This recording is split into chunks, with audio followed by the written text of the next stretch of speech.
Hi crafty friends, welcome to another video where I use 4 parameters from the latest episode of Craft Roulette. This week's parameters gave me some trouble. I finally came up with that paper and those images are digital ephemera that I bought on Etsy for a card couple weeks or months ago, and now I still have them on my computer, so I remembered I had them, and that kind of inspired me forward to then make this card.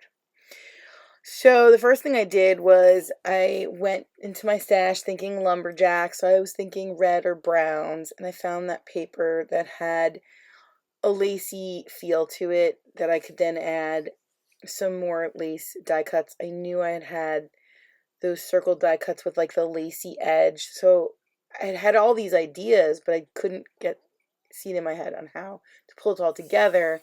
The hat threw me because then I was thinking, okay, birthday card. But then when I remembered I had these little cakes that fit the style of this lacy paper, that was when I finally had an idea. So I printed them out on my printer, and along with that have a treat, which was I was going to put on the front of the card, but I didn't like the white, so I ended up changing that later. So now I'm just fussy cutting out these images, and at first this particular one with the cake had a shadow under the plate, but the rest of them don't. So I ended up actually going back and cutting out the shadow and just putting a little white edge around it, just the way the other ones were. I think that it just looked a little more uniform. I'm not the greatest at fussy cutting. I did leave it in here because I know a lot of people like to see how people do it. Still working on it. I don't shy away from it because I think as you do it, you get better, which I have. Sometimes I still move my scissors instead of the paper. I do my best to just move the paper. Those scissors are great. They've made a big difference. Now, here I wanted to talk about the icing has some spots that are white. And as I was trying to fussy cut, I realized I couldn't see where the image was and where I was supposed to cut. So I took a pencil. I've done this before. I've actually done this with my Cricut to give it a line for the Cricut to cut. I gave it a little line for me to follow that I can erase later. And that, even if there isn't white, sometimes when the image is a little tricky, like flowers, or you might get a little lost with where the line is, that really helps. So I drew the line, and now I'm going back to fussy cut and follow my line. These images I got from Etsy.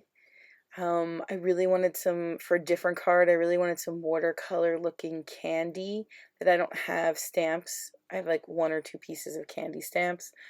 And I think I found them on sale. They're still available, I'll link them below. But they also had cupcakes and cake, which I didn't need when I did the first card, but I still had them now in my stash. So they're really cute, and I thought they'll work great for this card. Right there I used a gum eraser because it doesn't rip the paper. You can barely touch the paper and it'll take the pencil off to erase the little lines that I drew. So here I'm just sort of now trying to lay out what I had originally pictured with these circle die cuts. And I was going to first do them offset, but then I decided that I didn't like the way it looked. The slim card, I do not like slim cards, so this kind of threw me off. This shape is not my favorite. Tall and skinny, I don't have a lot of images for that. So it was tricky. I like it the way it came out, though. I do. I think I might actually mail this one. So I kept it. I didn't pop any of this stuff up, like any of the images up, because I felt like I would actually might mail this. So this, I went through my stash to see where I had a thin happy birthday, since I couldn't use the original one that I printed out on my computer because I didn't like the white. I got these at a there's a church thrift store that sells a lot of craft supplies, and I picked up these sheet of happy birthday stamps. You can't emboss them, they're on top of each other. So I did a little stamp surgery and cut them apart. It was a little nerve-wracking, but it worked okay. So here I'm using my embossing powder so that I can get as clean of an image as possible. And then I'm going to use VersaFine ink. I think I stamped it 3 times. That's my favorite ink. I have a couple others, but that one's my favorite. This paper, why there's all cutouts, is I got from my stash. I keep scraps in a scrap bin for sentiments and little die cuts in all different colors, so I don't have to keep cutting into new sheets for something small like this. And then I'm going to use, I wanted something kind of antique-y, so I used Brutus Monroe's Penny embossing powder. I feel like it's such a unique color. I don't get to use it all the time. And then I will heat emboss with my heat tool off camera because it's over to the side. When it was all done melted, I then took this little die cut for sentiments that I have, and I'm going to take it over to my die cutting machine. I have a big shot over to the side on a little platform, so I'll have to do that off camera. So I like to try to line it up on my desk, and I'll put a little washi tape that I don't necessarily plan on using. I always keep a couple of those rolls on my desk. And I ended up cutting 2 because I wanted this to pop up a little bit without putting it on foam tape.